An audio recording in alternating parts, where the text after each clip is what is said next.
this video, I'm going to show you some of the items that I used to buy but have made a conscious decision not to buy them anymore. At the moment, we're busy working towards two goals. Firstly, to try and pay off our home mortgage as quickly as possible. And secondly, to try and declutter our home. And by not buying things, I accomplish both of these goals at the same time. Firstly, if I don't buy something, then I'm saving money. And secondly, if I don't buy something, then it's one less item that I have to manage and choose to declutter at some point later in life. So let's get started with those things that I don't buy anymore.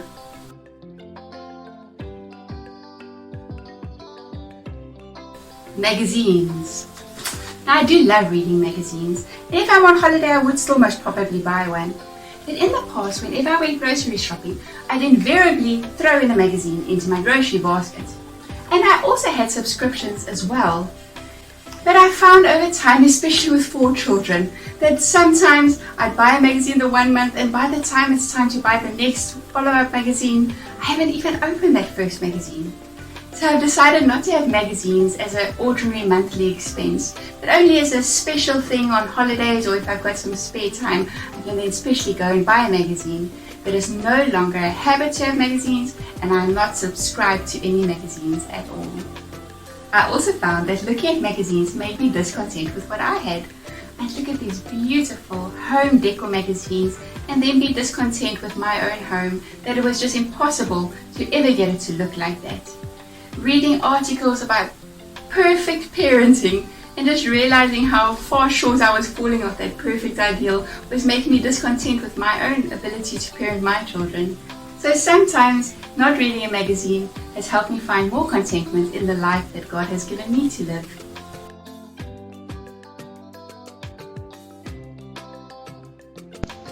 I've tried to cut down as much as possible on consumable items like wax paper and rather use reusable items like silicone sheets. So now I have several silicone sheets that can be used over and over again. I'm able to use them when I do baking like biscuits, and I also use them for things like cakes and breads. And I also use them at the bottom of a tray whenever I bake chips in the oven and don't want the tray to get really dirty, and it makes it much easier to clean the tray afterwards.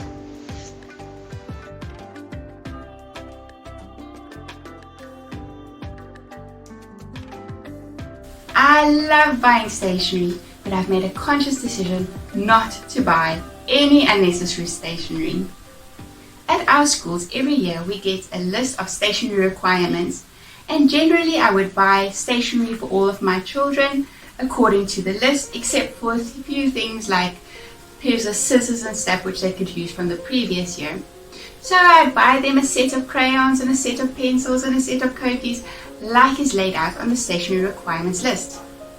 Now, with 4 children, after a few years, I have got boxes of crayons and pencils and cookies and twisty crayons and all sorts of stationery things that have been left over from the previous year, but I felt too bad or ashamed to put them in next year's stationery because it would just look weird if my children didn't have new stationery. Now, this is one of the wonderful advantages of homeschooling. I didn't buy my children any stationery. We are going to use up all these boxes of crayons and pencils and old books that just a few pages were written in, and that is what we're going to use for our homeschooling. Obviously, if my kids do need something, I will go buy it, but I'm not going to buy anything that we already have at home.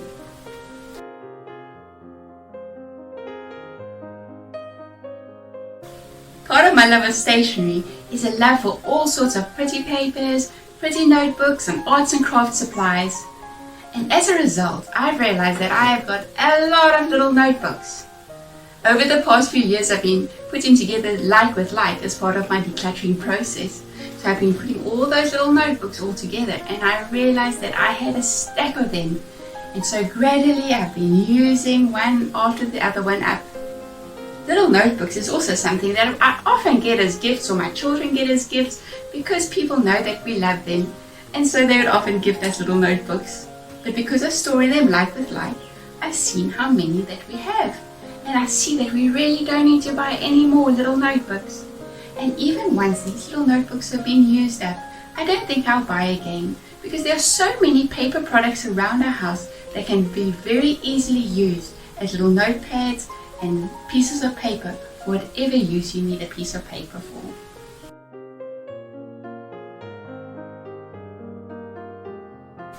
As part of our decluttering process, storing like with like, just with the notebooks, I've also realized that we have a lot of hairbands, and these tended to lie all over the place and make a lot of clutter. So I put them all in one place and I realized how many we have. And even once these hairbands have been lost and used up, I don't think I'm going to buy any more hairbands. I will rather make scrunchies, which all my girls actually prefer. We use old material from old t-shirts and pants that they like the material of to make new scrunchies. And we can get the elastics very easily. Whenever we buy shoes, they're often tied together with a piece of elastic, or from old clothes as well. So to make scrunchies is super easy and super cheap, and you can repurpose items that are already in your house. So I don't think we will be buying any hairbands again, but I'm sure we will get new hairbands every now and again, because people often give them as gifts for birthdays and for Christmas.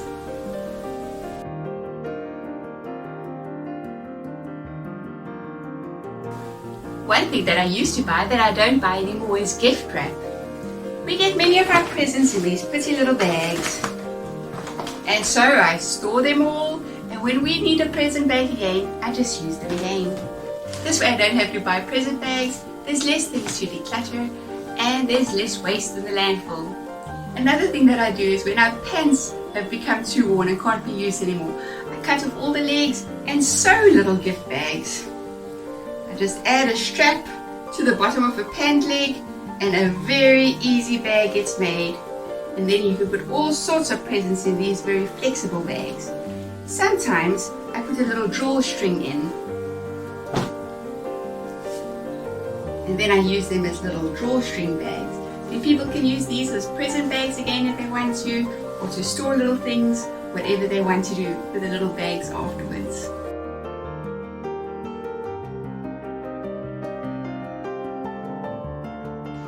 I do love gardening, and one thing I love to grow is tomatoes and lettuce. I do this because we eat a lot of tomatoes and lettuce during the week because they're so healthy and we can add them to salads all through the week. In this way, I never ever have to buy either tomatoes or lettuce.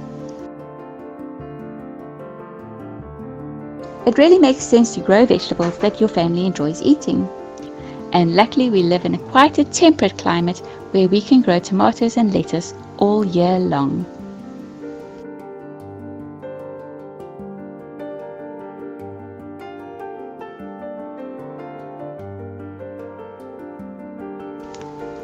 Now carrying on with the garden theme, one thing that one often has to buy is compost. So starting your own compost heap or worm bin really makes sense if you do love gardening.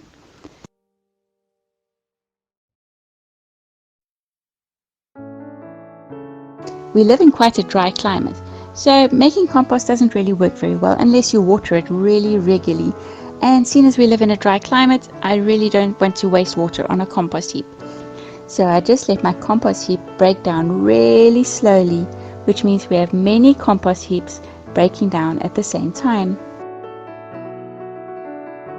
I find that having a worm bin works much faster, especially for kitchen waste, so I put a lot more effort in this.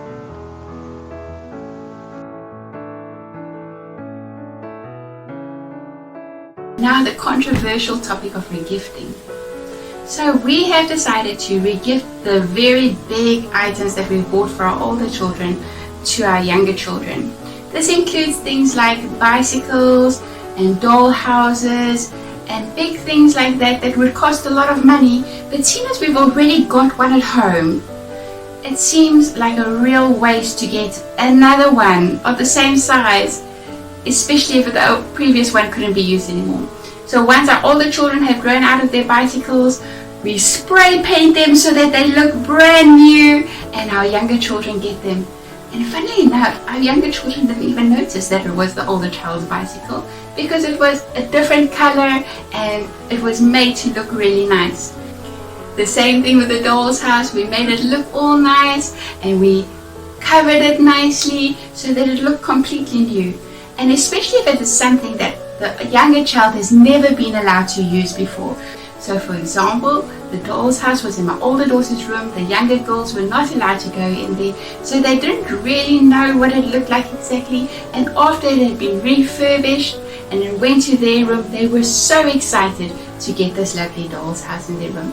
And the same thing with the bicycle. The bicycle was slightly too big for them. It was always in the garage because it was too small for my older children. So after it had been repainted and we gave it to the younger children, they were ecstatic about it.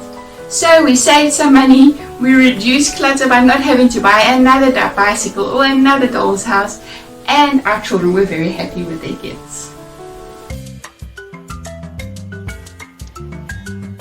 Thank you so much for watching all the way to the end.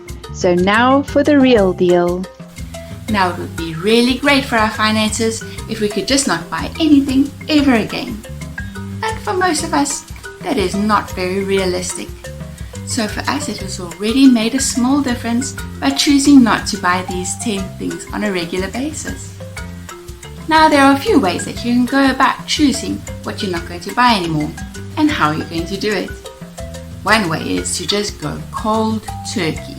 And this works really well for those items that are kind of like luxury items that don't really add any value to your life, but yet you still somehow buy on a regular basis.